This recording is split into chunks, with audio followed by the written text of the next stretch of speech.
Before we get straight into the podcast, I just want to give a huge shout out to our sponsors, Declan Kirby GAA Star. Declan Kirby GAA Star Championship Journey. It's a series of GAA team children's books written by primary school teacher and GAA coach Michael Egan. You can check it out in the link in the description down below, of course, as well. Follow the trials and tribulations of Declan Kirby and his team at Smithgreen Gaelic Football Club, recently formed but promising GAA team. The book is now available in Easons and all good bookshops, so check it out in the description down below, and let's get straight into it. Welcome back to GAA Fan TV. My name is Aaron. This is the Football and Hurling Recap show, and I'm delighted to be joined here by Daniel Hussey from Tackling Sport.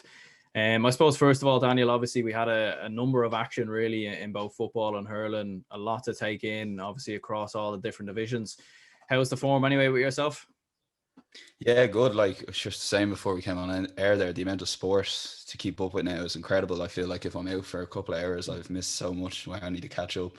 What do you prioritize when you're trying to catch up? Do you focus on the Euros this month? You know, the league semi-finals coming in GAA, and you're trying to work out different formats as well. Like in the football and the hurling, everything's running a little bit differently this year, but it's great. It's a great complaint to have, considering where we were. Like, you know, obviously with GAA, no GAA this year at all before May. It's great to it's great to have it back. And yeah, like the league semi-finals this weekend were like obviously probably disappointing games in terms of a spectacle, but I think it kind of whets the appetite for later in the championship. But it should definitely hot up now the next few weeks in both football and hurling. But yeah, like I said, it's just great having sport back, full stop. Like, yeah, 100%. It was definitely brilliant to have loads of the games. Like there was so much going on, and especially in football, like there was so many games that meant so much, like with promotion, relegation. I know obviously the Division 2 semi-finals kind of didn't really, or Division 1 semi-finals didn't really have much bearing, but I suppose obviously we had fans back in stadiums across the country, like all 32 counties, obviously a few more obviously in Armagh, Northern Ireland and whatnot, but I suppose like having those fans there, like what have you made of seeing supporters back in stadiums? Like I suppose it's a huge thing for a number of GAA fans across the country to follow their county, to follow their club, and it looks like we're being closer anyway to getting closer to having full capacity. yeah, absolutely. Like you almost forget, you almost got used to the behind closed door natures of not just GAA but sport. Like the Premier League, it was so long without fans, and then you obviously had the last couple of weeks of the season where suddenly there was like 10,000 fans, and you're like, Jesus, I've missed this. Or you'd be watching a game and you're like, I'm actually into this game a lot more, even though it's probably dreadful and it's 0-0. And with the GAA, it was probably the same. And like the Donegal Dublin game, like I'm watching it after 5 minutes going, geez, Donegal are really up for this. And then I was like, are they really up for it, or just are the fans really up for it that are there? You know what I mean? So it just shows you how much a crowd can influence a game. Like, and you kind of tend to forget about it. And look, hopefully we can get more numbers into games and watching games. Like, you know, like All Ireland final last year was just like, I think it kind of hit home watching that All Ireland final, and there was no fans there. Bit kind of like, you know, is this real, or is it fake, or is it kind of a bit of both? Is it really worth, you know, if you're fans, like sport without fans, like the whole essence of top level sport is fans. So I think it'll make a massive impact, like not necessarily on like the best teams will always be the best teams, but just in terms of the spectacle of games to watch it, and of course the fans as well being able to go to games. And I know at the moment it's not that many, but just that experience, that match day experience, and getting back to some sort of normality. Because like I said, like to have fans there is it just makes the game, makes the atmosphere. Like I know when I was last on the podcast, we talked about that 2013 All-Ireland semi-final, Aaron, as an example, that Dublin Kerry game. I don't know if I would remember it that well if there weren't 82,000 fans at the game. Do you know what I mean? That tension, the atmosphere. So it fans are everything, and it's brilliant to have them back this week. Yeah, no, it's a great point actually that you make there. Like I think because like even going back to that game, like definitely being on the hill and everything else, and all the fans, and I think you miss as well, like even seeing fans travel up. Like I don't live too far from Croke Park, so normally where I live, I'd see a lot of fans kind of make their way to Croke Park, and I often think of the Mayo fans who'd often come in their swarms. Like you'd have thousands of Mayo fans who just take over almost Dublin when they come down for All Ireland finals. Like you really do miss that, I suppose, fan interaction that you have as well. Like when you're going out after the games, or you're going out with your mates, and you'd often chat to even maybe hurling fans, be it Limerick or Tipperary fans. Like you really do miss that interaction, I suppose, with other fans as well. Yeah, like take like the Dublin Mayo games for example. Like when I hear Dublin Mayo, my first thought, I don't know what game it is. I'm on the hill halfway through the second half, and there's just this large crowd of Mayo chanting Mayo, Mayo, Mayo, and I look around and I pick out, right, geez, they're completely outnumbering the Dublin fans because I'm on the hill without the rest of the Dubs. So it's like they're actually like about 2 or 3 to 1 in all the seats, and that's what the Dubs are facing. And that buzz you're getting, all right, this is a massive game. It's levels, 20 minutes to go, the tension. And like you also said, like the match day experience with those Dublin Mayo fans. And let's not forget that probably the best thing about GAA, like, is the interaction with opposition fans, like, you know, in soccer in England and actually in Ireland as well, in all really countries, and they're all segregated fans. The best thing is, like, you know, Mayo fans could be sitting beside you in the lower Cusack or the upper Davin or whatever, and that interaction, the buzz, that's what you remember from those games, the crack you have before the game, after the game. And like you mentioned, living so close to Croke Park, like that must be special, just watching fans filter in for the minor game, filter in for the senior game, the post-match analysis in the pub, which is, you never get stuff sorted out there, but you always have great crack and great fun with it as well. So like, we're not going to get to like full capacities this season. We're obviously slower than other countries in terms of getting people back into stadiums, but let's hope that, I don't know, maybe this time next year we can have full stadiums or very close to full stadiums, because that's what the GAA, and the GAA has this 82,000 seater stadium that we can fill for All Ireland finals and usually the Dublin All Ireland semi final. Let's be fair, and it'll be amazing to see that full again in a Dublin Mayo or a Dublin Kerry semi final or final. Would be incredible in a full Crow Park in the future.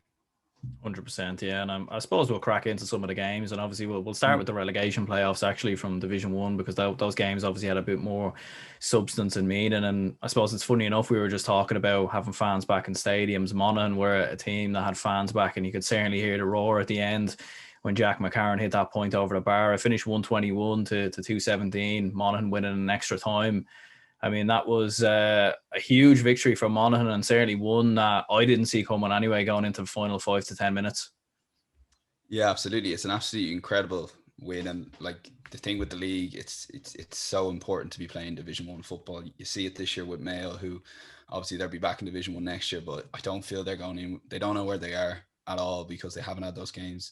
And while like no one remembers who wins the league, you do remember who's in Division 1 every year, and those games that you can play against, like look, Dublin for example, like they know where they stand with all the top Division 1 games, albeit this year it isn't as crucial because they've only managed to get 4 games in.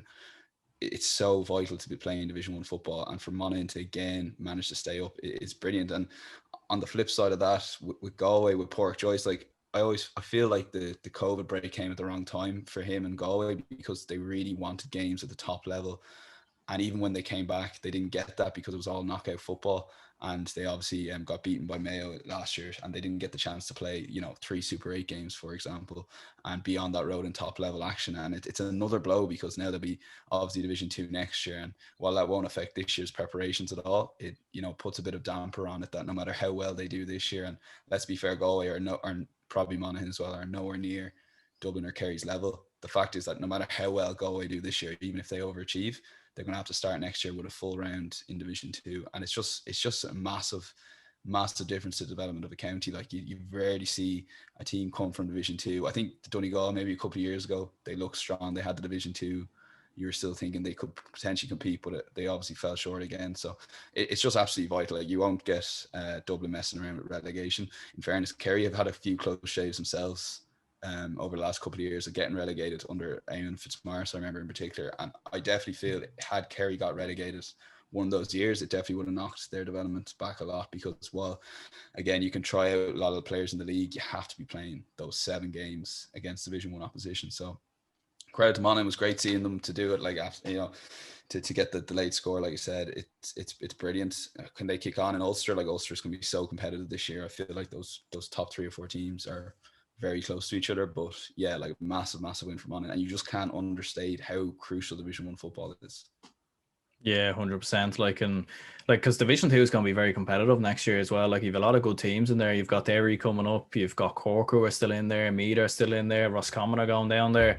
Like, I don't think it would be a walk in the park like it was for Mayo in many ways. I think Galway will struggle, and they still don't know their start. Like, I think with Mayo and James Horn, the only thing you really had to make changes with is the fullback line. I think for Galway, there's still a lot of, tweaking of that system. and that team that he needs to make. So still, it's not going to be easy for Galway in Division 2 next year. Yeah, I feel with Galway, they're still caught, like I said, in between two stools, because they obviously under Kevin Walsh were a lot more defensive. Pork Joyce is trying to bring a little bit more attack minded, and I always feel every time I watch them, like particularly going back to that kind of final last year against Mayo, it was the final. They just seemed like they were back to the Kevin Walsh way of playing. They weren't like expressing themselves that I know Pork Joyce it would be trying to implement there.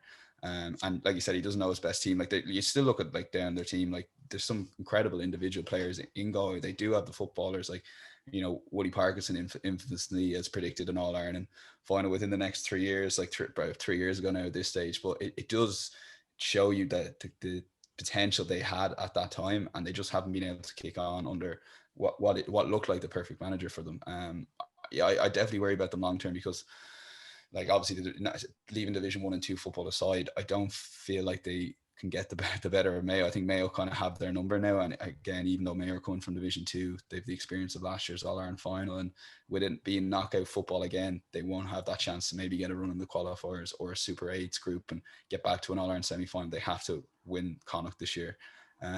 But yeah, I'd be worried for them just long term, because they've gone from, like I said, 3 or 4 years ago, you're looking at them, can they challenge for an All-Ireland final or an All-Ireland title in a couple of years, to now looking at them going, I don't know, I think they're way off. And if anything, they're as far away from winning All-Ireland as they've ever been in the last 5 or 6 years, since they really came on, since the likes of Shane Walsh came on the scene.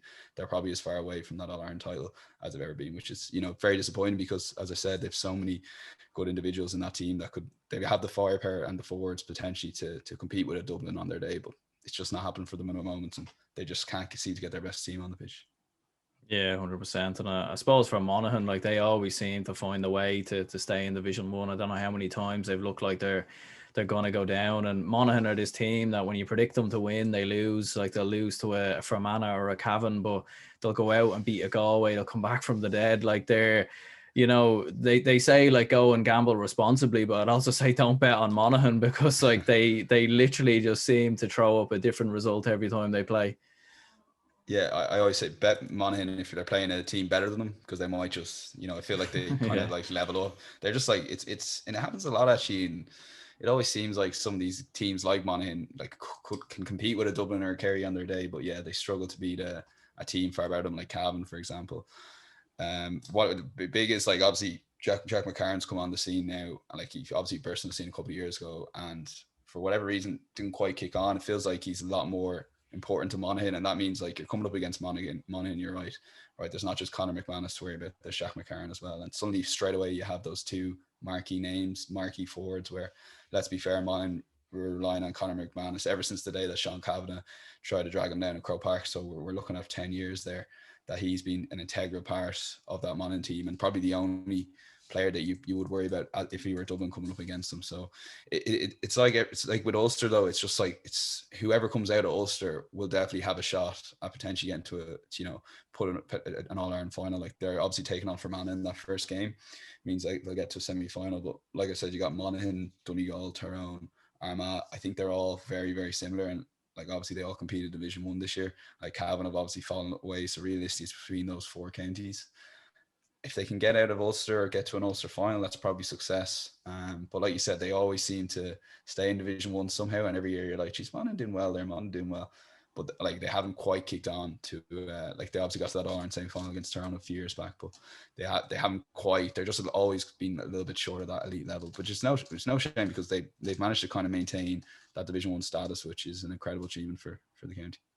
Yeah, absolutely. And especially with some of the young lads coming through, like Aaron Mulligan and Rory Woods and a few other players as well. Like we were mentioning, kind of how that might stunt Galway's development. I think it would have been a huge hindrance to Monaghan in particular, with the fact that Conor McManus is getting older and a few of the other lads are getting older. I suppose another team on the rise in Ulster is Armagh. They beat Roscommon 117 to 11 points. Ironically enough, they're on the same side of the draw as Monaghan. And I suppose they've showed that they're Division 1 quality as well. I mean, and I think fair play to Armagh. Like I wasn't too sure about them coming into this year, in all honesty, considering how badly they were beaten by Donegal, but they've definitely solidified and showed that they are Division 1 quality with this comfortable 9-point win over the Rossies. Yeah, I think it would have been an absolute travesty had they gone down this year because they worked so hard to get up to Division 1, and for it to then, a bit of a, not farce of a setup, but because it was only half the games, I was a bit nervous for them because I think they're a far better team than Roscommon, as they showed on the weekend. But I was kind of keeping an eye out for that result, going, that's a massive game for Armagh, and they won it, which was brilliant. And but I kind of gave them a shout out there a few weeks ago. But if you ask me every year for the last 4 years, Armagh are always my dark horses, and they've obviously, you mentioned don't bet on Monaghan, do not bet on Armagh at all against any county in Ireland, including every single Division 4 county, because you just don't know what they're going to show up. And that's a legacy issue that that you'll still worry about them. But obviously Kieran Donnelly's come in, that's well publicized, and those forwards seem to be linking a lot more. There's nowhere better place to start than the two O'Neill brothers, Rian and Oisin. But Rian O'Neill's been an unbelievable player for the last couple of years, and it's great seeing him live up to that hype, because while I was always a fan of his, I was kind of wondering, is this hype? They've lost Jamie Clark this year, it's another player you can link up with, but he's been absolutely incredible. Some of the scores Rian and Oisin got over the weekend were unbelievable, absolutely unbelievable. And I think Rian, last week or the week before, he got a hat-trick of assists for the goals. He's involved in everything. He's involved in absolutely everything for Armagh. And these are a couple top forwards that all of a sudden Armagh can kind of build a team around. And when you've got Kieran McGeeney there, you've got Kieran Donnelly there, you've got a real kind of A-list management, right? We have the manager here, we have the coaching in place. We sort of have a decent number of players here that Armagh's ambition this year should be getting to an Ulster final. I think that'd be massive for them. And then when you're in an Ulster final, you never know. But it'd be classic Armagh though to go out in the first round of Ulster and lose, you know what I mean? But I think even for Armagh, they should get through to an Ulster semi-final and take it from there. But I'd be very excited for this team this year in particular, because I think if you can win Ulster, because of the knockout format, there's you don't have to face these teams later on in qualifiers. So I'd be excited enough that they could potentially squeeze an Ulster title out of it this year, because they have the players, they have the potential. But I'd be very excited that they'll give a good run for it. And it's great, as I said, seeing these players like the likes of Rian O'Neill living up to the hype, because he's just a joy to watch. Yeah, 100%. Him and Oisin O'Neill, kicking points from 40 to 50 yards. It's just exceptional stuff from the pair of them. And I suppose, for Armagh, I think they play Antrim in the opening game in the Ulster Championship. So although Antrim are looking decent at the moment, you'd have to feel that Armagh would win that one quite comfortably. And I suppose, for Armagh in general, I don't know what you think, but I feel personally that this is as good as a chance to win an Ulster title that they'll have. They could. We'll see what happens next year. They could be thereabouts again next year. But for this year, with the fact that they're avoiding Tyrone, Donegal, Derry, and obviously Cavan have fallen away, but they're on the other side of the draw. So we've seen with Cavan last year, when you have a one-off game against a Donegal or a Tyrone, anything can happen. So it's a huge opportunity for Armagh. Yeah, it's definitely opened up for them in the sense that, like we were just saying, Armagh, the draw, the knockout format of it, you don't have to, if you beat a Tyrone in Ulster, you don't have to worry about getting them in a quarter final where they're on a bit of a roll, the skewed system that the old system really is. There's no Super 8s anymore. It's just straight knockout.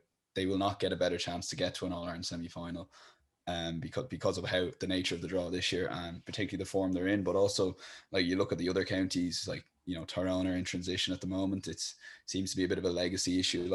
When a manager leaves after so long, you obviously look at it in football with Arsene Wenger, Alex Ferguson. Those clubs have had an embedding period since that manager left, and it almost seems, I know it's only the league, but Tyrone will probably have that this year. It'll probably happen with Brian Cody.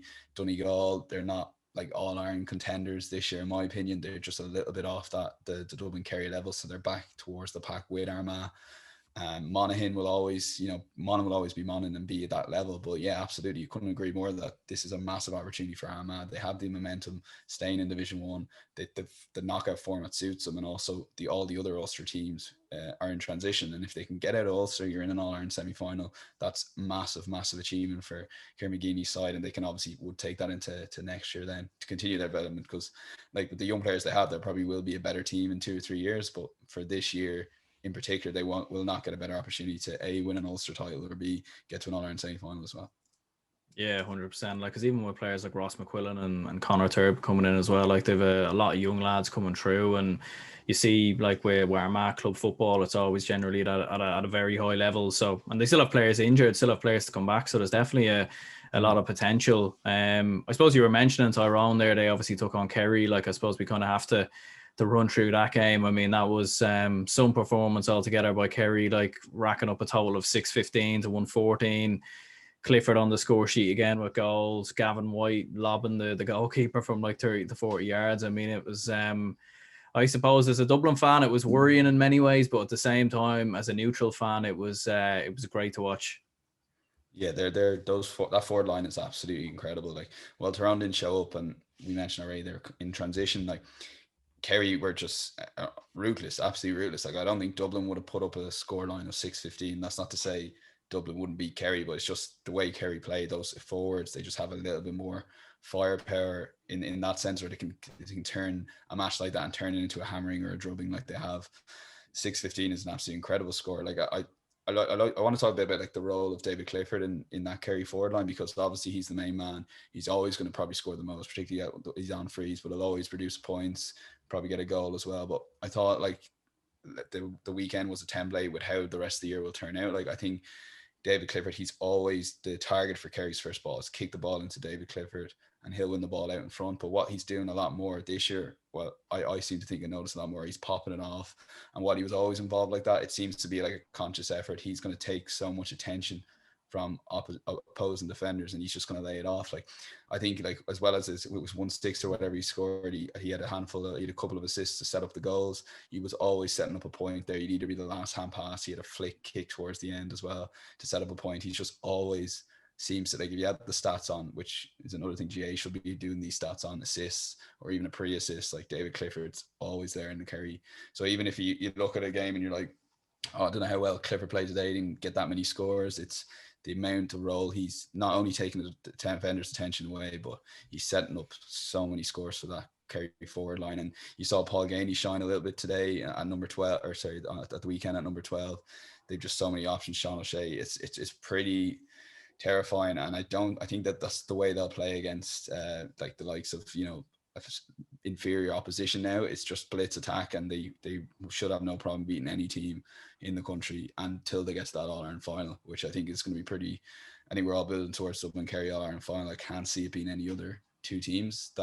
That's when obviously the real test will be, and will they adapt and maybe go a little bit more defensive, which obviously everyone wants them to go blitz attack against a Dublin, but you know, they need to be solid at the back as well, because Dublin could burn them alive as well. So it's just in terms of, like, that was like, you know, an exemplary performance, but did we learn probably anything that you can take in the Dublin game? Probably not, because Kerry will try and hold something back for that Dublin game. But it just shows you how far ahead Kerry have now become. Like, they are the proper second best team in the country, far clear of like Donegal, Tyrone. They've hammered Galway as well, and yeah, I wasn't surprised by it, but like, it was just a joy to watch, and it's just a reminder to Dublin that this Kerry team is coming, and they're going to give them a real challenge if they get to that All-Ireland final. Like. Yeah, it's an interesting point you make about Clifford, all right, with the fact that he does draw a lot of attention away from some of the other forwards, and it's definitely true. Like, when you look at the space that it creates for Sean O'Shea, who I think is, like, on his day, like, he's up there as one of the best players in the country, in my opinion. Like, he's breathtaking to watch. He covers so much ground all around the pitch, and then he's still adding points, assists, goals. Like, he's doing pretty much everything. And it's a similar thing, I think, with Conor O'Callaghan in some ways as well. Like, I remember when he first burst onto the scene, and teams were trying to double up on him, and then it would create space for Noel Scully if he was playing, or Dean Rock and so many other Dublin lads. So, like, where would you put Kerry now? Do you think they can beat the Dubs? Do you think they can win the All-Ireland? Is this finally the time where it all clicks together, or could they be caught again? Because that's the thing with Kerry. It's like you bigged them up. They were great in the league last year, and then they were caught. But I mean, surely they've got to make a final now, and at least put it up to the Dubs if it is Dublin in the final. If Kerry don't get to this year's All-Ireland final and they get caught by someone, like, it'll be an absolute, like, how like, I think I spoke to you about this before, but the Cork game is still it's absolutely hilarious how that happened. I don't think they'll get caught, because they've shown the template, as I was saying there. Tyrone win, Galway win. This is how you beat a team that you're better than.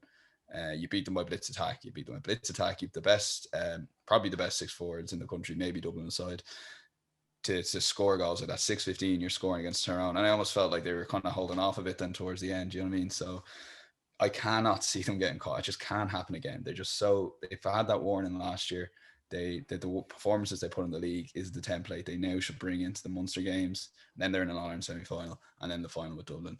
And then from there, if they want to play a little bit differently with Dublin, maybe go defensive for 10 minutes in the game. We can get to all that when you're previewing an Ireland final, but they've got to just play like they did against Tyrone. It's very simple, and they'll beat every team that they'll come up against. So I definitely don't think they'll get caught. Will they beat Dublin in an Ireland final?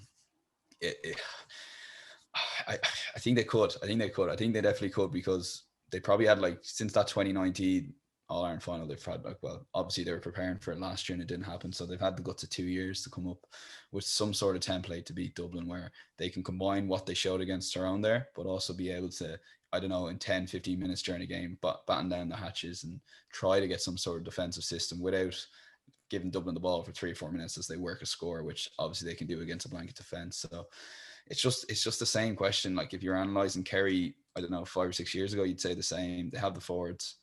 Is their defense good enough to beat Dublin in Croke Park? It'll be the Acetet this year, but I definitely think they have a right chance of beating them. Definitely. It's just because it's the fate you put in, that what sort of are they going to get that balance right against Dublin? So they should abandon any sort of defensive system against every other team. Just go out and beat them properly. But for Dublin, you've got to have that balance somewhere. So it'll be very interesting. But yeah, they can 100% beat Dublin. I think I'd have them a lot closer in terms of, like, I think that, like, Dublin would still be heavy favourites, but I'd really fancy Kerry to give them a right go. Not too dissimilar between the 2019, finals. And if you look at that replay first half, like, I like Owen Merchant took like 13 steps in that All-Ireland final replay. If he doesn't score that goal, it's going to be a 50-50 game throughout. I think that goal just killed Kerry's challenge off straight away. That 10-all in the first half and that All-Ireland final replay shows how well those teams were matched. And I think that it'll be a very similar game where it'll just be a shootout and the best team will win on the day. But yeah, they definitely can beat Dublin 100%. And Dublin should be fairly worried that, unfortunately for them, this year they will come up against Kerry, because I just cannot see them losing to. And if they lose, like, again, fair, like, they've no excuse. They little excuse last year, but they've no excuse this year. Yeah, because obviously, like, if Kerry do come through Munster, they'll play the Ulster champions, and whether that is Tyrone or Donegal, like, you'd have to fancy Kerry. Like, maybe if they were going up against Mayo, you feel like maybe Mayo are one team that could potentially just do Kerry, but you would to be fair, you'd probably feel Kerry would win that as well. But I suppose for Tyrone, it's worrying times for them at the moment, since the new managers have come in. Like, everyone was kind of waiting for them to kick on, and Carl McShane still seems to be injured. There doesn't seem to be much news about him at all. Like, it's very quiet. Like, and yeah, they're looking like they're in a lot of trouble at the moment. Their defense, like, in many ways, it seems like they're actually getting worse, which I think a lot of people, like, they were never bad really under Mickey Hart in the last couple of years, but it just kind of fizzled out there. So I suppose it's not looking too good for them at the moment. Yeah, like, I guess they obviously didn't really prioritize the league too much, or this game, but probably similar to what Galway found against Kerry, they probably weren't expecting the drubbing that they got. And while I'm all for, like, you obviously don't want to show your hand too much if you're losing by 16 points to a team you're meant to be challenging later in this. Like you mentioned, they could meet each other in the All-Ireland semi-final, though it could easily, as we were saying earlier, be Kerry Armagh. Now, wouldn't that be something in Croke Park again? But yeah, like, they're just like you said, they seem to be going backwards. They seem to be still relying so much on Colin McShane, which I keep getting to every team in the country. He's that good. They need him back. And I wouldn't like, I reserve judgment on them a small bit if they can get him back for the championship. But as you were talking about, I was nearly going to ask you, is there any kind of update on him? Because it does seem to have gone quiet. Like, there was like, would he be back for the league? Would he be back for the championship? No one really knows. Like, they did so well to keep him here in the first place. Like, he was all set to leave. They need to get him on the pitch, and they need to get him fit. And one player like that could make a massive difference, but I wouldn't be holding any hope for them this year in Ulster. I do think, like, if they came up against Armagh in a final, I think Armagh could well beat them. I think Donegal are actually probably ahead of them at the moment, and I was thinking all that going into this weekend, and again, losing by 16 points isn't great, but they need to get Colin McShane back. I think if they can, they have some sort of chance. And like we were talking about with Armagh, if you do win Ulster, like you said, you are coming up against Kerry, that's definitely a better side of the draw than Dublin. Obviously, you could give them a game, but again, I think Kerry would be too far ahead. That even if Tyrone did win Ulster and managed to get themselves together, that Kerry would be far too good for them in a semi-final anyway. So we're in times for Tyrone, particularly like we were talking about, they've got that legacy issue now with Mickey Hart where they've got to change everything and start again, and COVID preparations haven't helped that either. So Yeah, and I suppose in many ways, I know you're an Arsenal fan, so I think it kind of reminds me of that situation where Arsene Wenger steps down, and I suppose obviously Arsenal have a lot of different problems behind the scenes compared with Tyrone. It is a different situation in many ways, but I suppose the grass isn't always greener on the other side. And look, listen, I think for Tyrone and the way they're playing and the potential that they have, I still think they are a team that in the next 2 to 3 years could challenge the Dubs, that could get up to that level, but I think for the time being at the moment, it's not looking too good. But in regards to Colin McShane, like you would wonder is the fact that there's no news, maybe no news is good news. Maybe they're just trying to play it down so that he comes back in the championship and no one expects it, gives teams something different to think about. But we'll have to wait and see, obviously. It's interesting because like if you're a Premier League club, I think you've always got to you're like contractually obliged. No, that's not probably the right way to phrase it, to give updates on injuries where there's a little bit like more smoke and mirrors. You can kind of get away with saying nothing, I guess, because there's no press conference every single week. So like, or there's no fancy Premier League doing the work for you to find that out. So yeah, it is interesting that you just pop up against Kerry, on semi-final or something. Yeah, he could easily, like, I don't know, he could be a late change for the Cavan game, or they could be saving him for a potential semi-final against Donegal or Derry, like, who knows. But I suppose speaking of Donegal and the Dublin game, it was I suppose it wasn't the best game. It was a bit of a glorified challenge match, and in many ways Dublin just cruising to victory, I suppose, doing what Dublin do. I suppose for myself and I'd imagine the same for you. Like we've seen this game 100 times. Yeah, actually, that's a good way of putting it. I was watching it, thinking we've seen this before. Like again, the first few minutes, crowd there, Donegal might have gone 2-0 up or thereabouts, and I'm like, here we go. And it's like, when Kerry beat a team, it's like, oh, it's amazing football. Dublin are just so like ruthless, but it's just like you're watching it going, they're not a million miles ahead of Donegal here. Oh, they're 2-3 up here now. Oh, they've actually got a goal now, and now it's 6. Now it's game over. But sure, like 2 minutes ago, it was still game on. So they'll almost get 2 or 3 points ahead and then get a goal. And you're still thinking it's 50-50 game until that happens. They kind of like almost lure you in, but they're just unbelievable. Like nothing I'll say here now will be anything new, but like, I suppose one big thing be interesting this year is when Dean Rock does return, would he get in ahead of Cormac Costello? Because Costello's been really, really good. Paddy Smalls played very well there against Donegal. Like he's always had that talent and potential to play for Dublin. I know Philly McMahon was asked a couple of years ago, what one player like in that you've come up against, or who was your toughest opponent, basically. I think it was 2 or 3 years ago, and at some club dinner or some whatever, and he said like Paddy Small 100%. So like for all the great Kerry forwards and all the great Mayo forwards he's come up against, he still thinks Paddy Small, his club mate, would be, and that just kind of shows you the regard that he's held in Dublin circles. And he's just always it's not quite happened for him, but I wouldn't say it's his fault either. It's just this, how do you get into the Dublin team? Like if he was the sort of player that Niall Scully was, I think at the time Dublin were looking for Niall Scully, if that makes sense, and they got him. Then are we looking for Paddy Small? We are and we aren't. We could probably do without him sometimes as well than do with him, I guess, which is probably why he's always been short. But that'll be the two interesting ones. Will be will Costa or Paddy Small start in a championship game, in a Leinster game, or in an All-Ireland semi-final or final. And I know that Dessie Farrell really wants to put a stamp on the team, because I thought the exclusion of both Brian Howard and Paul Mannion last year it felt to me like he was almost doing that, because if those two players had played, that was pretty much Jim Gavin's team. Like there's no logical explanation for Brian Howard not starting that All-Ireland final last year, other than Dessie Farrell thinking, I need to sort of do something a little bit different here. I still think he'll want to do that, so he'll want to include someone like a Costello or a Paddy Small. Like everyone I've talked to anyway thinks that Rock's 100% coming back in.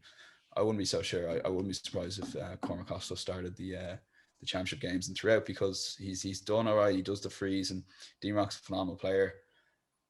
Like Costello's up and coming player. I just think, while it rightly or wrongly, I think Dessie Farrell might go with him if it comes down to it. But yeah, it'd be interesting. It'd be interesting who they kind of go with in terms of starting lineups. Like, will James McCarthy play alongside Brian Fenton? Will Brian Howard? Like, they've kind of had them all starting the last day. It'll be interesting, very interesting. But it's there's so many good players. It's just you could start another 15 there against Donegal. They probably would have beaten them. Let's be honest. So. Yeah, like I think with Paddy Small, I think he's even given Dessie a bit of a good headache, I suppose, because Like, obviously, you could easily put Costello maybe at 13 and then put Dean Rocca at 15. And maybe that might have been in Desi's plans. And then Paddy Small kind of throws a spanner in the works and hits like 1-2, 1-3, I think, on the day.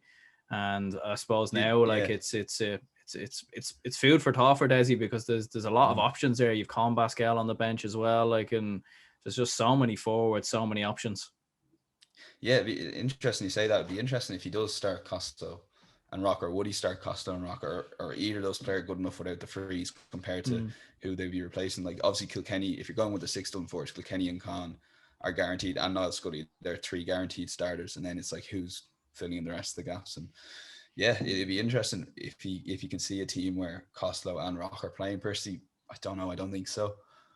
But again, as we're saying, he wants to put his own stamp on the team. He wants to kind of go, this is Desi Farrell's Dublin team here that has Costello and Rock playing. So yeah, it's definitely something that I haven't really thought about. Like I still think it's probably one or the other, but yeah, it will be interesting. All right, what the team is. That's probably the most interesting bit about watching Dublin up until maybe the final this year.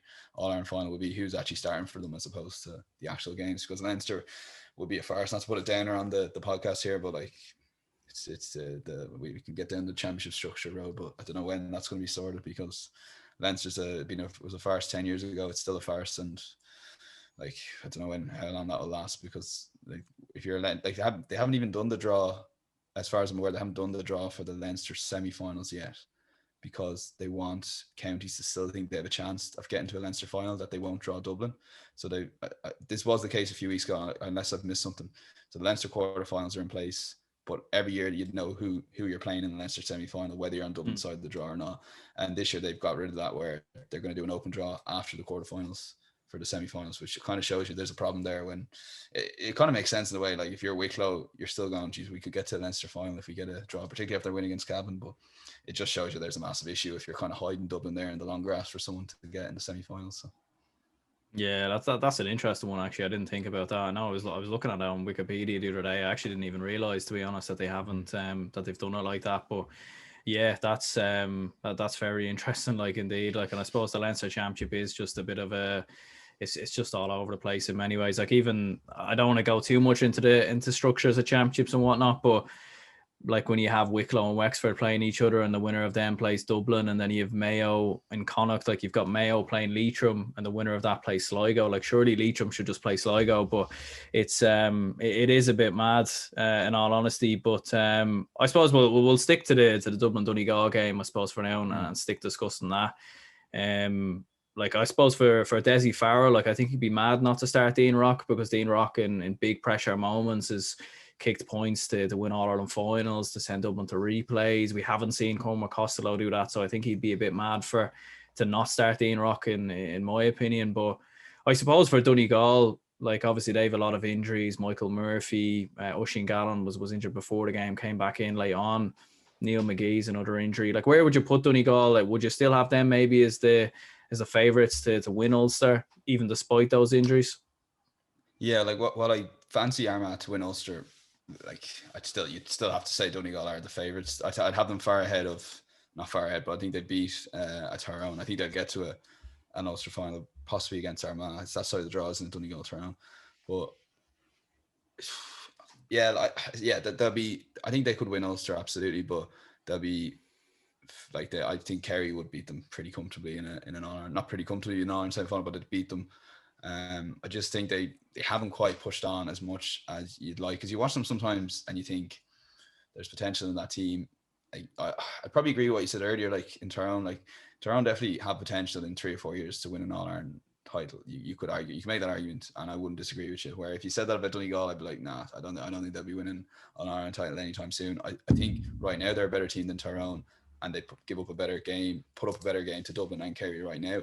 But I don't think they have any more to give, put it that way. They're kind of the talent they have, they're getting the best out of, but they're relying too much on Michael Murphy, and you just can't clone him. Like he's unbelievable. You could make the argument he's the best player of his generation. Like you could make that argument. I know the Dublin players and maybe Clifford if he continues on his form, but they're just a little bit short of the talent that Dublin Kerry have, and I think that's always been the case. That while they have a really solid team there, and they're probably the third best team in the country at the moment, they don't have a potential where I can't see them in 3 or 4 years being the best team in the country. I just think they'll always be a little bit short of what Dublin and Kerry have, and what they're doing at the moment is amazing. The fact they are the third best team. So no, I wouldn't. They can get to an Ireland semi-final, and again, in a one-off game against Kerry, absolutely they could beat them. But I think they're just a little bit short of Dublin Kerry, that they're not quite all-Ireland contenders. So it depends how excited you want to be. Like, if they win Ulster, that's a massive achievement, and obviously they made a bit of a mess of it last year. So they'll be determined to win that. I think that's probably as far as they can go, an Ulster title and an All-Ireland semi-final. But if they did come up against Armagh, I would actually fancy Armagh to put it right up to them in a championship game. So that'd be a great game if they did get that far. Yeah, 100%. Like, and I suppose for Donegal, like, the interesting thing for them is they obviously have the preliminary round against Down, and then they play, I think, Derry, then either Tyrone or Cavan, and then Armagh or Monaghan. So like, they have the hardest route possible to win the Ulster title. Like, there's no easy way through Ulster for them. There's no easy game. Like, all their games are going to be tough. So it's going to be tough for them to come through Ulster, in my opinion. And I wouldn't be surprised if a Derry or an Armagh did pull a shock in there, especially with some of the injuries that they have. And look, Paddy McGrearty's a top-class forward on his day, probably one of the best forwards in the country. But it just seems without him and without Michael Murphy, they don't really seem to have that same attacking threat that, like, we were discussing Kerry and Dublin, and we were saying, like, they might put this player on the bench, or they might make these changes. Donegal don't seem to have that. They seem to have their one or two marquee forwards, and Oisin Gallen isn't at that level yet, so they're just not quite there yet, I don't think.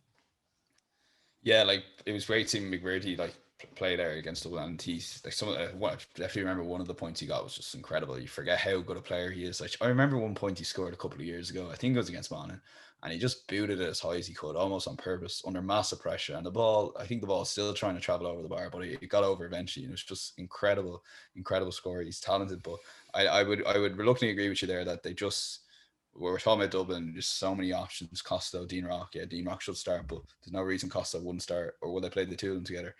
With Donegal, it's like they're always, if you're Paddy McGrearty, Michael Murphy, without them, they're in trouble, and they will obviously have them back, or they have them both playing together in a championship game. Like, on the Ulster thing, you said, like, I suppose thinking about it now, if they were to come up against Kerry in an Ireland semi-final, they would have won those 4 games, and at least 2 or 3 of them would have been pretty tough matches. And me personally, I think Kerry will stroll through Munster this year, no issue whatsoever. So you'll get to that Ireland semi-final a couple of days beforehand, you'll be saying, this is exactly what the analysis will be. It'll be like, Donegal have had the tests where Kerry haven't, and in a championship, yeah, that could make a difference, and you could potentially make the argument that they could put up to Kerry, and then you're in an All-Ireland final. So it's just whether they can navigate their way through Ulster. Like, I think they'll struggle.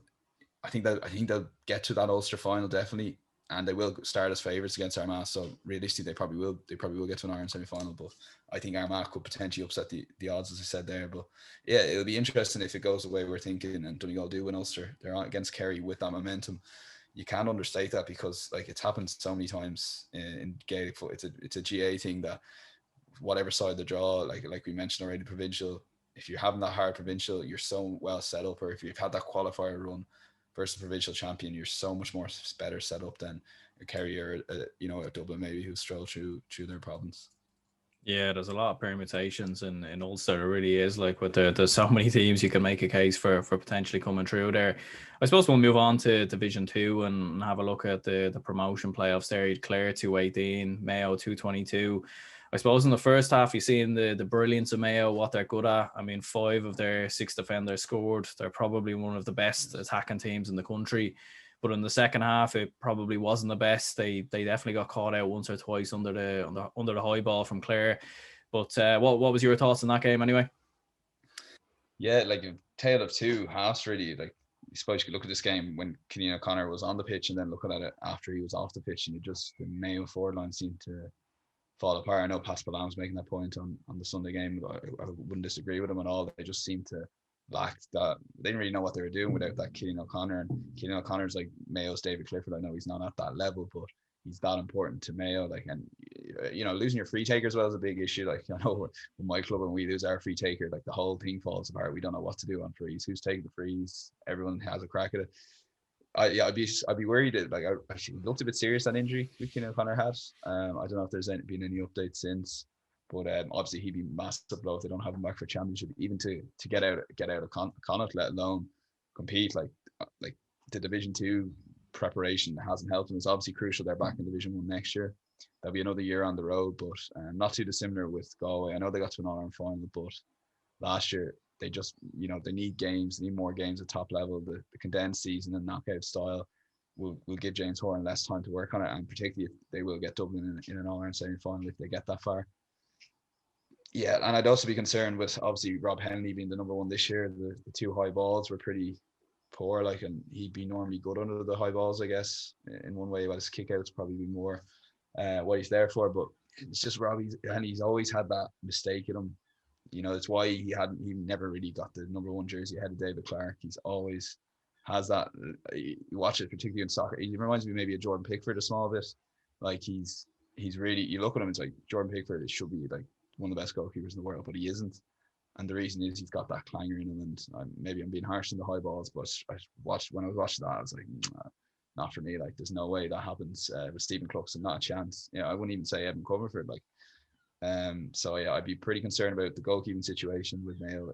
Which has been an issue for a few years. While David Clark's phenomenal, his kickouts at times were put under pressure in big games, and I'd have concerns if Keane O'Connor's not fit, because he is so crucial to how that Mayo team works in the forward line. So it was a big win for them, and obviously they managed to hang on. But yeah, I'd be worried about that second half performance.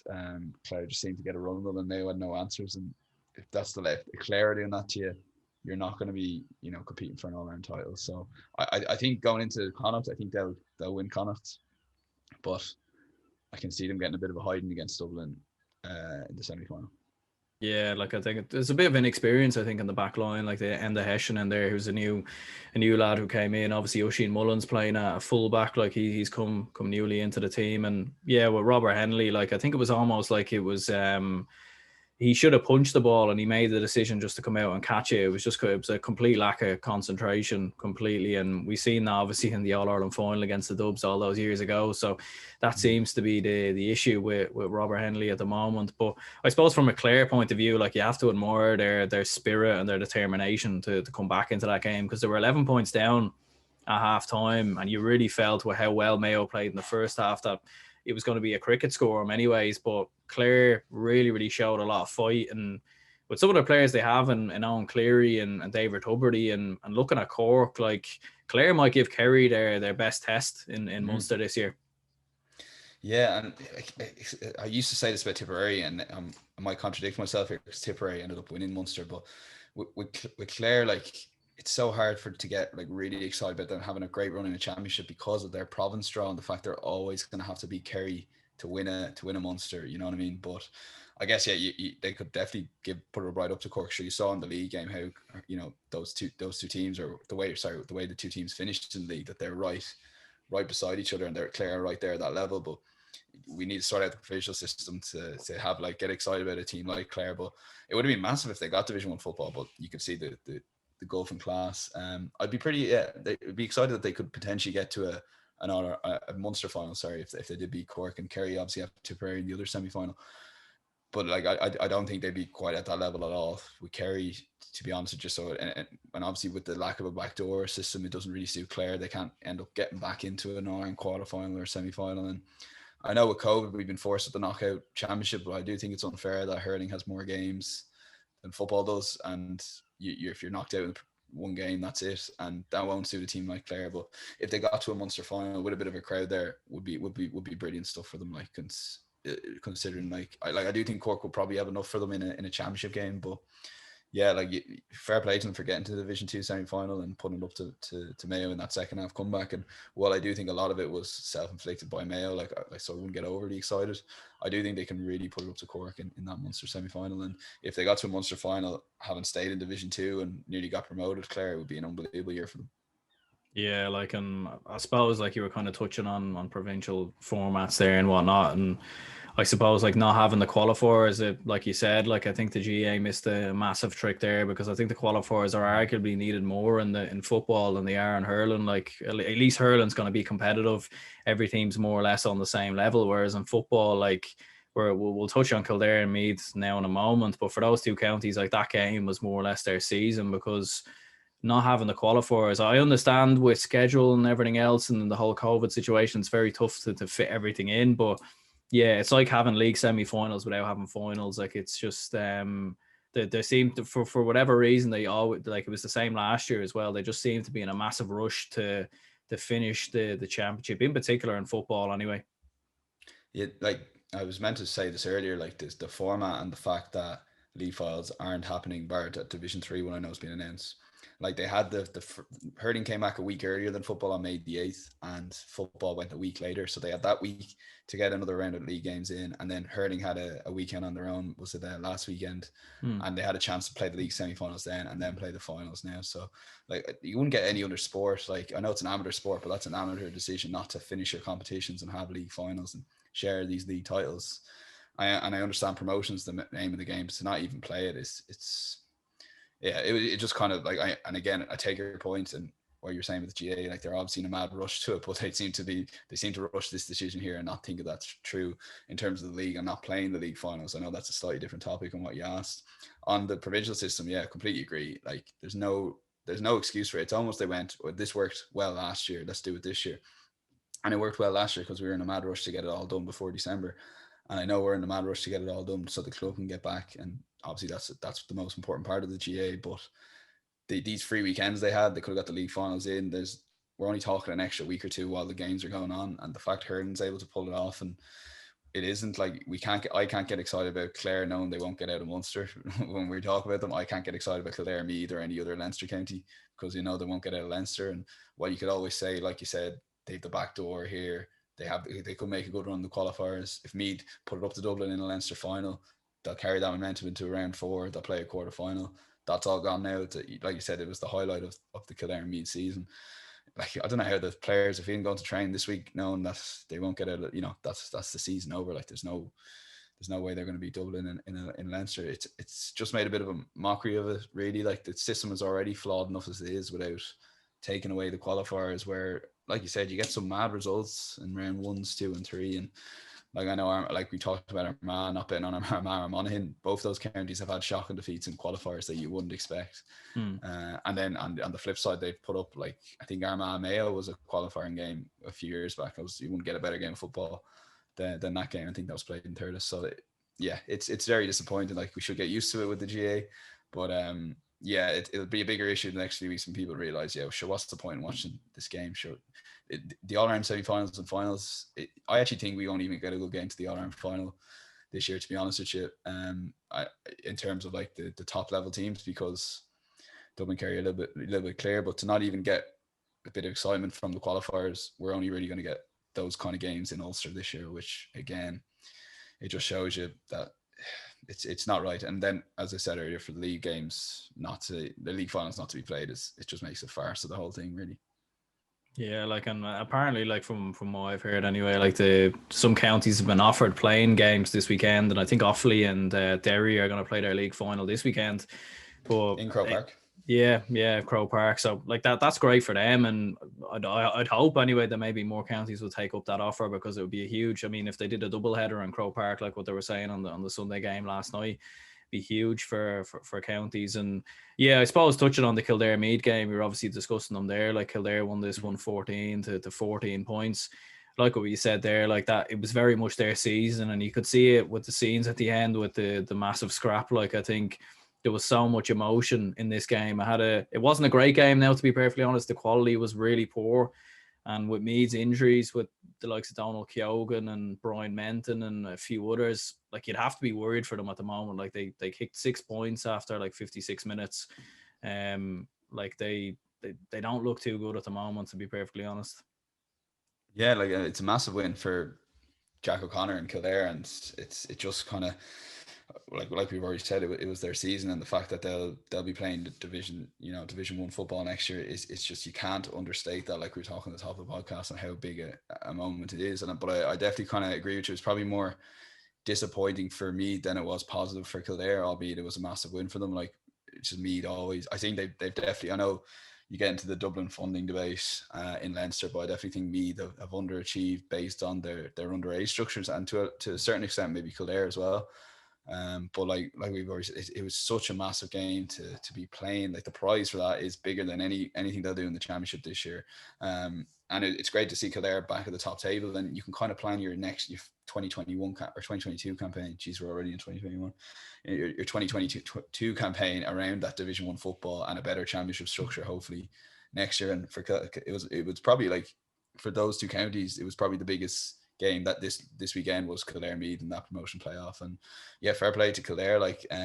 But yeah, it's just so tough to get excited about either team, knowing that like not to labour the point that Leinster's always been, not competitive, but they don't. This is their only out. Is maybe they don't draw Dublin till Leinster final, or maybe they draw them in the Leinster semi-final. Who knows? But yeah, it was a big win for Kildare. But I was very disappointed in Meath, and to be honest, I've been disappointed in Meath the last couple of years. I don't think they're definitely underachieving based on the players they have, because like the talent they've had in underage, they're basically getting the better of Dublin.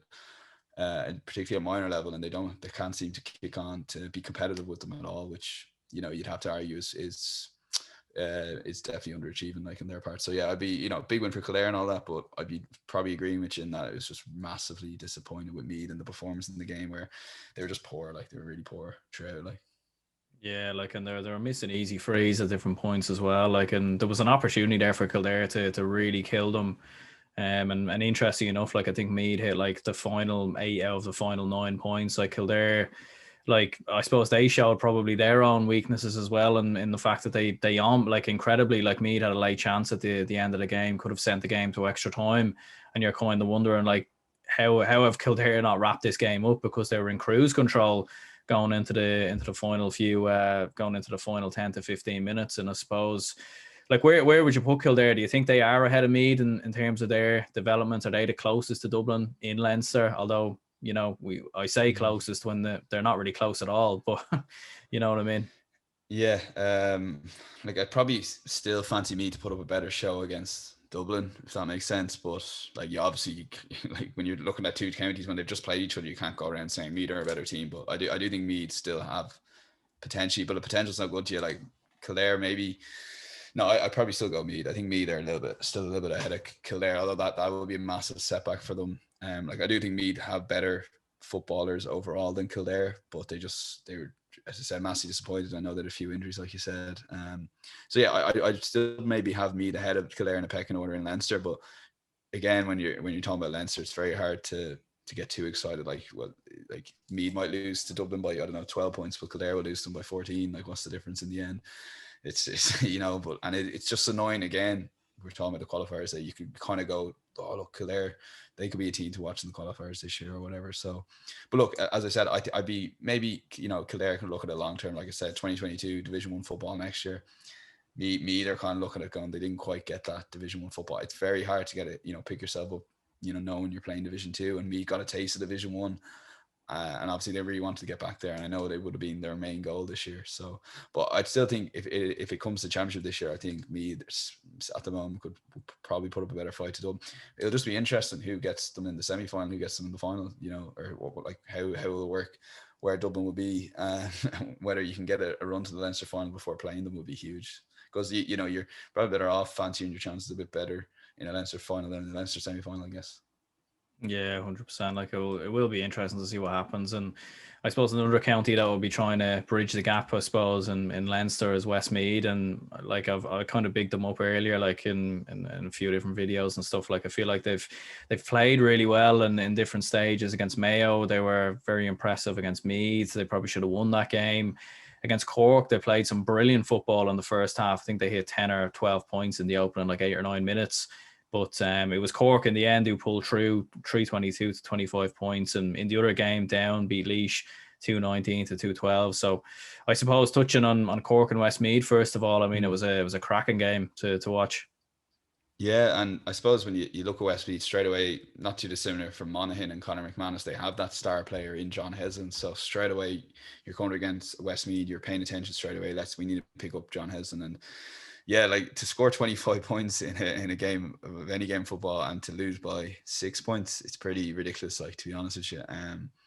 But yeah, it was a great game of football. It's massively disappointing. Again, the consequences of these games probably won't get realised, obviously, till next year when you're playing Division 3 football. But it would have been obviously, I'd gone into the game and expected Cork to win. So for Westmeath to put up that showing, you have to take the positives into it. Obviously, they're another Leinster county, so you can't get too excited for them this year, and you can't, like, their whole season's over. You might as well just not talk about those 11 counties. But yeah, like they play some good football. Westmeath, there's a bit of talent there. Like, and as I said, like John Housen, I think he scored 11 or 12 points. So like, I know there are a few frees in there, but just it was a pretty good performance for Westmeath to put up. But it obviously would have been an absolute travesty if Cork went back to Division 3, and they've definitely underachieved, not getting promoted to Division 1. But I guess it's not the end of the world being in Division 2 where Cork are at the moment. So it'll be probably from this game you'd be taking into Munster, like how will Cork get on against Clare. That's a massive game, where Westmeath, it's probably the season over now in Division 3 next year. So while it's obviously disappointing and how it's worked out, they've probably been unlucky in games this year. It's just a short condensed, like if they had 7 games in Division 2, they definitely wouldn't have got relegated, I think, because they would have probably got a win or two along the way. It's just disappointing the way it's worked out for them, that with the shortened format, it was always going to be a county to suffer, and it just seems this year it's probably Westmeath who are unfortunately going down to Division 3 next year. Yeah, and I suppose for Cork, like, I mean, some impressive signs in the second half, obviously getting the goals with Ian McGuire, I thought was fantastic, and Brian Hurley obviously coming off the bench made a massive difference. And I suppose they still seem a bit off the top teams, in all honesty. Like, they still have a couple of young lads coming through, like Cathal O'Mahony look quite bright at different stages in the early part of the game. So I suppose they're just not quite at the level yet of some of the other kind of Division 1 teams at the moment. And yeah, obviously they're still probably reading from the missed opportunity last year, where whatever about being typical Kerry not getting through against Cork, for Cork to beat Kerry and then lose to Tipperary in last year's Munster final, that was a massive opportunity for them. I agree with you, like they're probably a little bit short going into that Clare game now. It'll be interesting. It'll show them where they're at, whether they can beat Clare in the championship with 2 teams going at each other. Like you said, they've got a couple of like good forwards there, like Luke Conley, like Cathal O'Mahony, like you mentioned. There's scores there. They're nowhere near. They're obviously nowhere near Dublin and Kerry. I know they beat Kerry last year, but they're nowhere near that. They're probably a little bit below the Donegal, the Tyrones, the Armaghs of this world probably. So I think Clare's at their level. So going into that game, it'll be really, obviously Clare got the better of them in the league this year, but come championship, will they have enough to overturn that? It'll probably be a 50-50 game. So if they got to a Munster final this year and put it up to Kerry, that's probably a decent year, and have another crack at getting back into Division 1. So Cork have got to be thinking 4 or 5 years down the line here, can we get back to being a Division 1 county consistently year after year, and then look at potentially beating Kerry? Because I know they did beat them last year, as I said, but it wasn't a reflection of where they're at the moment. They definitely overachieved to beat them, and it'll be interesting next year how they get on, and very interesting if Clare. So that's kind of their All-Ireland final, really, the Munster semi-final against Clare. Yeah, I suppose it's still a good bit off for Cork. Like, definitely a good bit to go still on their development. And I suppose for Down, they beat Laois, obviously, like I said before. Like, just touch on that, on the results briefly. I didn't see any of the game, but yeah, it was big for Down, I suppose, to stay in Division 2. Like in all honesty, I'd probably look at Down and Laois as probably the 2 worst teams in this division. But Down have found a way to stay in Division 2. And I suppose it shows again, though, that when you take Dublin out of the equation, the Ulster province is probably just at a more competitive level than Leinster, because you look at Down, they beat Westmeath and then they beat Laois quite comfortably then as well. Yeah, from this game, I tell you, like, it's been a massive disappointing year for Laois, really. To go back to Division 3, they're a team that kind of bounces a lot. I know they went all the way to Division 4 and they've kind of worked their way back up. So to go back to Division 3 is a bit disappointing. Like, I like Michael Quirk. I don't know if it's really happening with there at the moment. There doesn't seem to be a spark. I don't think Laois are a well-run county in general there. There's always seems to be a few issues about football and hurling. And they rely heavily on Donny Kingston. I know he got the 1-3. But yeah, it's big for Down to stay in Division 2. And like you said, the Ulster Championship, if you just took that championship alone, you've got, I didn't really give them a shout out. I don't think they're capable of winning Ulster, but they're capable of putting up a big performance against one of the top 4 counties in Ulster. So yeah, massive win from, and I'd probably agree on that point. Like Cork, Westmeath, I think would beat both these teams. If they played 10 times, they beat them more than often. They'd win more often than they lose. So if the luck of the draw means Down will stay up, and yeah, it just gives you a massive platform when you're preparing for Division 2 football over Division 3. So yeah, it's a big win for Down. It'd be interesting how they get on Ulster, where at least their season is already over now. It's been disappointing, and they obviously won't get out of Leinster. So yeah, I'd be interested in Michael Quirk if he stays in the role next year, because he does seem a bit of a long-term man, and I like what he does. I know he's got a few podcasts out, but I always found when he was doing his analysis, I think he was a contributor on Second Captains. I always found him very interesting to listen to. I always thought he'd be a good coach. It just hasn't quite happened there with Laois. So it'll be interesting how they get on next year. But yeah, it could be a big win for Down to stay in the Division 2.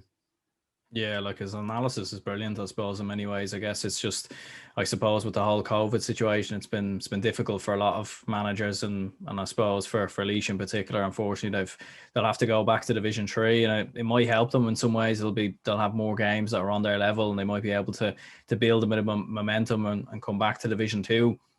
Derry, obviously, they got a win over Limerick in Division 3 in the Division 3 playoffs. They won 17 points to 13. What have you made of Derry so far? I mean, very much on the rise. And I suppose if there was a team to cause a shock in Ulster, you'd probably say it has to be them. Yeah, absolutely. And Roy Galler seems to kind of kick Derry on. Like, I know his appointment, Joe Bradley has made a few comments on that and the style of play. But like Shane McGuigan's a phenomenal player. Like, he's really kind of excelled this year. They seem to be, like you said, out of all the counties. And again, we've only had a short window. Like, it's obviously like half the games we normally get in a league, but they definitely seem to be the up-and-coming team, or one of the up-and-coming teams that might get into that second pack over the next year or two. And yeah, it was a big win for them to get into Division 2, because they're similar to Laois. There seems to be maybe 3 or 4 counties that always kind of bounce from Division 1 to 4. Like, sure, Derry were in a league final 2012 or 13 or 14, one of those years not too long ago, and then suddenly one day they ended up in Division 4. So it's a huge achievement for them to get back to Division 2.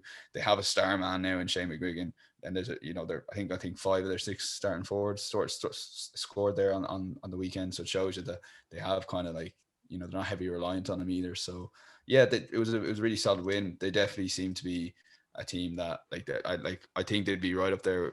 I think they'd beat a Down. Do you know what I mean? That they're probably ahead of them in the level, even though they've only just got promoted to Division 2. So I'd be pretty excited that they could maybe in a couple of years kick on. But yeah, I wouldn't rule that the Mayo having a long Ulster run either. So, but it was massive for them to win, because I think they're well ahead of Limerick. I know there was only 4 points in the end, but if they didn't win that game, obviously you'd be taking that defeat into the Ulster. So the fact they've achieved their goal, got promoted, is massive for them. Yeah, like in Offaly, they beat Fermanagh 114 to 12 points. 100% winning record for Offaly, I suppose, deserves a lot of credit. I know we've been saying obviously their season is over, I suppose, going into the Leinster Championship. But look, listen, I suppose they done what they had to do, and I know they'll play Derry and Croke Park. So in many ways, that's like their All-Ireland final now. Yeah, that's probably a big part. I'd say Offaly were probably pushing that game more than Derry, because, like you said, their season's over. It was great seeing them. I think that the lads were sending photos to Shane Larry or whatever about the Shane or something. Yeah, which is brilliant. And you gotta be, I guess, excited in one way for Offaly in both football and hurling. That bit of money and investment is what counties need.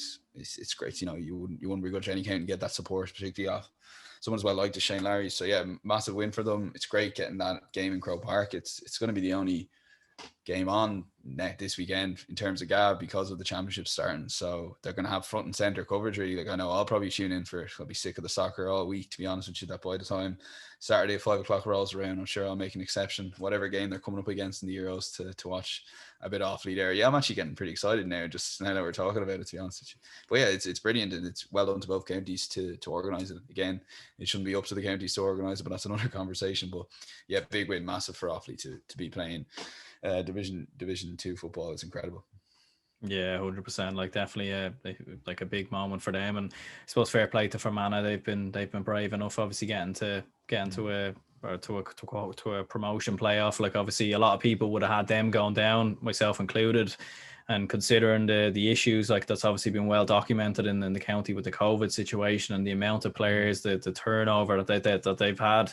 Sean Quigley's come back in and been exceptional, I suppose, in many ways. Yeah, and for them, they've definitely overachieved this year, even though they didn't get promoted to.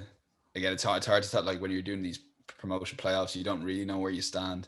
I know they got top, whether if you had a full league campaign, you'd obviously see a lot more where they actually are in Division 3. And I reckon if they had a full campaign, I don't think they would have been anywhere near getting into the top 2. But the format kind of gave them that opportunity. But yeah, fair play to them for getting to, I think Sean Quigley, I think he contributed 5 or 6 points as well. So it's great seeing him. Actually, he's a serious talent, like always has been. Yeah, it's brilliant for them to get to it. You know, it just shows you though, like talking about all these games, how exciting the league is. Do you know what I mean? Like, and you can talk about Fermanagh because they're playing against that team on their level, like Offaly. So yeah, it was brilliant for them. Hopefully now with Ulster, they can maybe sneak some sort of run together. But they're always a county that, you know, would never make it. You know, they'd always do themselves proud, if that makes sense. I don't want to be too patronising on them, but Fermanagh would always kind of put it up, particularly in the championship. So yeah, hopefully they can take some of that into the Ulster Championship this year. Yeah, like the league's been very exciting. Like, and I don't know if the championship is going to live up to expectation. And I suppose 2 games that strung up a massive shock, obviously, this weekend is about Cavan and Tipp getting relegated. Longford beat Tipperary 113 to 9 points. Wicklow beat Cavan 311 to 18 points. I mean, and like I was watching the Wicklow Cavan game. I actually rewatched the Longford Tipp game earlier today. The mad thing is really, like, neither side ever looked like winning this game. Tipperary were never in front at any stage in the game. Cavan led I think at one stage at the start of the second half, and that was it. Like, for 2 counties to be provincial champions and not only going down to Division 4, but they went down with a whimper. I mean, it's mad to see how that's happened. Yeah, I know. Like I wasn't expecting either county to get anywhere near winning the provincial. Like, they definitely overachieved last year, but I didn't expect their fall from grace to be that quick, if that makes sense. It does show you though, like, how hard it is to, when a team has overachieved. It's the second season syndrome, really. To see it so evident here with both counties is pretty it's pretty stark. Yeah, massive disappointing, obviously, for both counties to be in Division 4. And like you said, both counties didn't play that well. It's not like they were robbed or anything like that. I know Cavan had 18 scores to 14, but they never really looked like looking. That'd be the biggest concern for both of them. For to be playing Division 4 football, like, it's just the graveyard. It's just not, you cannot be playing Division 4 football and expect. Like we saw last year, you'd always have that little bit of hope. If you're Division 3, you can maybe spring a surprise, where Division 4 is definitely not great for. Yeah, it I was expecting, like, for them to come back to their norm a little bit this year, but not in that sense. Like, I think Tipperary are going to get absolutely battered by Kerry, similar to what Galway and Tyrone probably did. And yeah, I wouldn't have too much hope for Cavan. So yeah, massive disappointment. Obviously the 2 counties that they'll never take away that provisional title, but it just shows you the madness of last year probably played a small bit of a part, and they're kind of come back to that norm, albeit they probably regress further based on, you know, that second season syndrome, I guess. Yeah, it's kind of mad, like, because you nearly put them in the same bracket, like when they won obviously their provincial titles on that historic weekend, the Bloody Sunday weekend. Obviously, they won both their provincial titles on that weekend, and now they've both been relegated to Division 4 in the same weekend. It is sort of mad, and it's kind of crazy how it's literally flipped. And in many ways, it kind of reminds me a bit of when Liverpool won the league there a few years ago. It was the highest of highs, and in the end, of course, this season for Liverpool was almost like the lowest of lows when they were going on that run. They were losing at Anfield every week. You didn't think it could get much worse. And that's kind of how it looks like for Cavan and Tipp. They achieved they hit the mountain in many ways last year. And now this year they've just gone crumbling back down. And like with Tier 2 coming in next year as well, like especially for a county like Cavan, because like I feel like Cavan are a team, like Tipperary, I thought winning the Munster title was, like, I don't want to be disingenuous to any Tipp fans or anything like that, but I feel like it was a bit of a fluke, because at the end of the day, they didn't even play Kerry. Like, they played Cork, who were in the same division as them, you know, and they played, I think, Clare and Limerick en route to win it. But for Cavan going into Tier 2, like, because they have some top class players, and I mean, the fact they beat 2 Division 1 teams en route to winning the Ulster Championship last year as well, it's just mad, to be honest. I can't get my head around it. Yeah, well, again, it shows you, like, the second season syndrome is a thing. Like, I always remember Reading were the first Premier League team I remember suffering from that disease, and I know this year Sheffield United, obviously. Like, to be fair to Cavan in one way, like, I know Mickey Graham, he has no interest in the league. Like, there's managers that have interest in the league, want to win it. There's managers that, you know, they want to develop players, but I know Mickey, he has no interest in the league. But there's having no interest in the league, and then there's losing to Wicklow to get relegated to Division 4. Like, I was talking to a few of my GAA team actually afterwards, and we were talking, Jesus, she's Cavan now. One lad said they'll have to play Wicklow next year. I was like, sure, Wicklow beat them, didn't they, in Division 3? Do you know what I mean? It's like, when you think of Division 4, you always think of Wicklow. So let's not forget what an amazing achievement it is. And Cavan won't be playing Wicklow next year, but they will be playing Division 4 teams. It's like, I never really got managers like not putting too much emphasis into the league. I get wanting to peak for championship, but like, at the end of the year, particularly if a manager wants to keep his job, like having those league games on the CV, oh look, we're in division, whatever. There's no long-term thinking there, because it's great, Mickey Gray, and he'll obviously be judging championship results, but in 5 years' time, Cavan will probably, I don't know, maybe only be Division 3 now off the back of all this relegation messing that they've done now to, who knows, if with Tipperary there now, they might not get promoted for like 2 years out of Division 4. There's no guarantee you'll go up. It's a mess. It's an absolute mess they've got themselves in, from winning an Ulster championship so impressively, played very well against Dublin. I know they were beaten well, and they were never going to win it, but it's great seeing that happening. And I understand there's going to be a bit of a tail off, but to lose to Wicklow in a relegation playoff, it's a disaster, absolute disaster. That's not exaggerating at all to say that. Yeah, no, you're spot on there. Like, and Wicklow deserve huge credit. Like, definitely, like what you said. Like, I think for them to stay in Division 3, I think is a phenomenal achievement, considering they lost all their 3 league games. And I suppose like there was different stages in that game where you felt like Cavan were gonna come back into it, and you were kind of waiting for Cavan to click into gear. And Wicklow were really well set up, to be fair to them. They got a lot of men behind the ball. They made it difficult for Cavan. I think Davy Burke definitely got his tactics spot on. And they were lofting a lot of long balls, I felt, into the likes of Shawnee Furlong and a few of the other lads. And they just capitalised quite massively. And I think for Cavan, though, I still think the game was there for Cavan to win. I think they just needed to step it up a notch and take more risks. And they just didn't seem to do so. Yeah, like Shawnee Furlong, you got 2-3, didn't he? And there's Patrick O'Connor there in the well. So a couple of good forwards, Wicklow, for that level of football. And again, on the wider points, great seeing competitive games like that. And it just shows you there's a structure there somewhere, lads, to come up with in the championship. But yeah, it's amazing for Wicklow. Like, and obviously another Leinster county. Just when I get a bit excited talking about Wicklow, I remember they're in Leinster. But it's absolutely amazing for them to stay up, like, and to beat a team like Cavan, who I wouldn't rule out maybe having an Ulster run based on what I said about. I know they've no interest in the league. Mickey Graham does. I know they wanted to win the game, but like when I was watching bits of the match, I was, oh yeah, you're waiting for Cavan. Okay, Cavan will start playing now, and then with a minute to go, you kind of go, oh yeah, it's too late now, lads. There's actually no comeback here. So definitely a shock. I wasn't expecting it personally. I was thinking Cavan were way ahead, but fair play to Wicklow. And to be playing Division 3 football, like, well, Wicklow will never be winning Leinster titles or anything. I know they've never actually won one ever in their history, but for them to be playing Division 3 football is such a good platform for them every year to try and see can they stay up. And if you can do that for, like, I don't know, you have a long-term strategy that in 5 years to stay in Division 3, let's then talk about getting into Division 2. You can never rule that out. So I know they've been Division 4 for ages, so to get 2 years in a row now in Division 3 is amazing. Yeah, it's massive exposure, I suppose, for a lot of the different players kind of coming through Wicklow at the moment to be playing those level of counties. And I suppose for Longford, like, fair play to them as well for getting the win over Tipperary. They showed a lot of steel to get that victory. I suppose a word on Tipperary. I mean, it was a strange one as well. Like, I remember I seen Conor Sweeney miss an easy mark in front of the goal with about 5 to 10 minutes to go.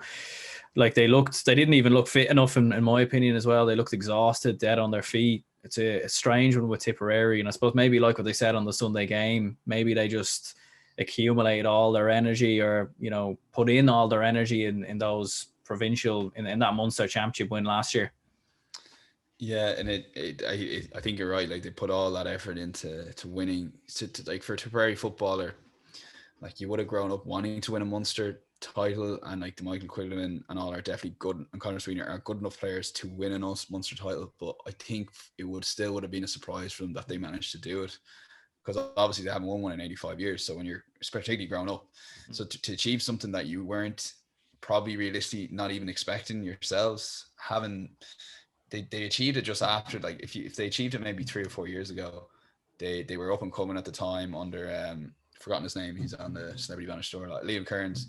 They were probably almost a better team when they got to that All-Ireland semi-final than last year. So the fact they got there to the summit, it's just so hard to pick yourself up. Like, I know Michael Quillen got black carded in the game. He didn't score from play. Like, I look at him, I think he's so much talent. And to a lesser extent last year, I don't know if Tipper ever really managed to get the best out of him or found a system to get the best out of Michael Quinlivan. And the fact that I know you got black card, he didn't score again. You're looking at that going, yeah, you have the talent there. I don't know himself if he's after that win in Munster, whether that's enough for that group of players. And it's not a case that they're taking their foot off the gas consciously, but subconsciously you're just, a couple of percent off it, and it just shows you like you said there, fair play to Longford for winning it another year in Division 3, but for Tipperary, like you look at a Michael Quinlivan now, they'll get hammered by Kerry in the Munster semi-final. You look at a player like him next year going, I know I'm going on a lot about him, but I've always been a big fan of his. You're looking at him next year going, I'm going to get played 7 games in Division 4. I'm either going to be playing Kerry or Cork in a Munster semi-final. I don't know if he'll be motivated. I could see some of the younger lads potentially. I know he's travelled before, Michael Quinlivan. You don't know, he might not even play next year. So it just, that all stems from playing Division 4 football. Well, that won't be the one factor in a player like Michael Quinlivan not playing for Tipperary next year.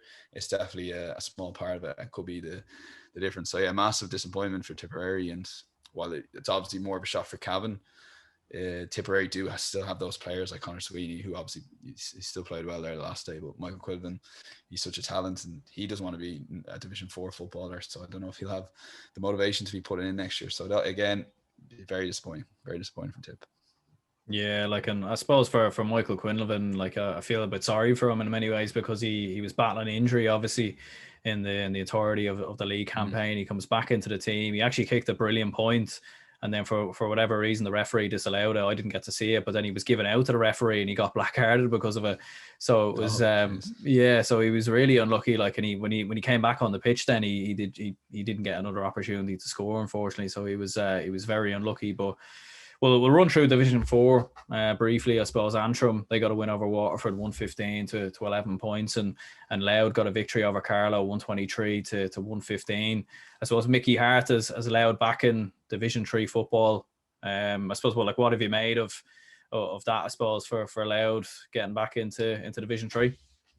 Yeah, fair play to Mickey Hart. Like, it's every time I see a big name like that, there's obviously a lot of money involved or whatever. He's gonna get well looked after. I'm like, it's definitely a lot of short-term thinking from a county like Louth, but then Mickey Hart will back it up then by getting them out of Division 4, which we've already mentioned is vital for a team like a county like Louth. Like the difference between playing Division 3 and Division 4 is night and day, particularly because some of the teams you'll end up playing in Division 3 are like just coming back from a bad run or back-to-back relegations in Division 1 or 2, which normally is the case. But yeah, massive win for them against a Carlow team who are obviously, had those couple of big championship runs over the last couple of years, but they do seem to be on a decline or getting back to some sort of normality for Carlow. So disappointing for them, but yeah, massive win for Louth, and to get Division 3 football is brilliant. And fair play to Mickey Hart. Like, he's obviously brought that bit of,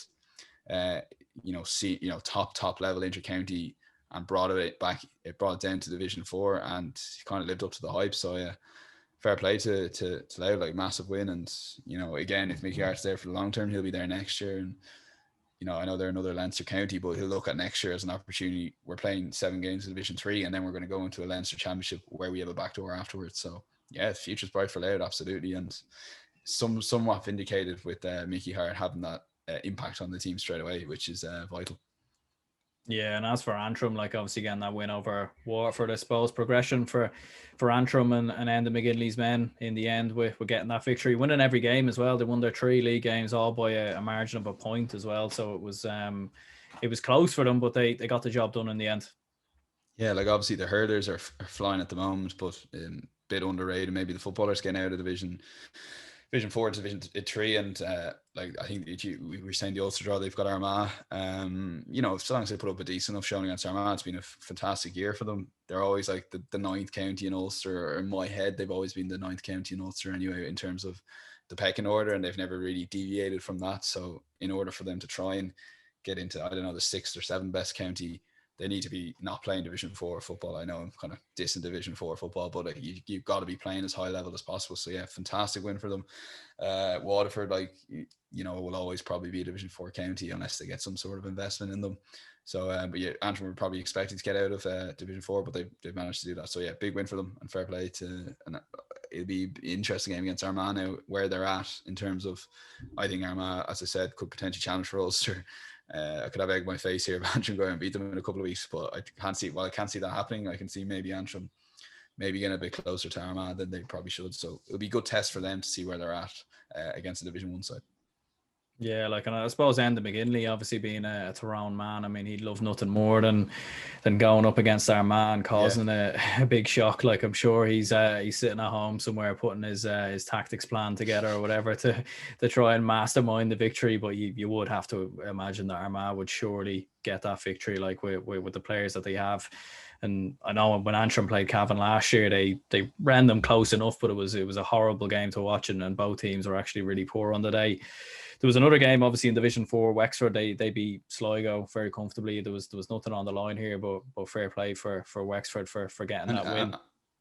Am I right in saying that this game was played because Leitrim didn't want to play in the Division 4 Shield? I am right in that. I think so. Yeah, I think it was something like that. Yeah. I was telling someone there's a Shield final going on, to the Division 4 Shield final, where there was 3 counties, and I was actually looking forward to how they were going to play this format, and then it was very easy. Basically ask which county doesn't want to play, which makes a small bit of mockery of it. But that's it. I was just trying to figure that out, thinking out loud there.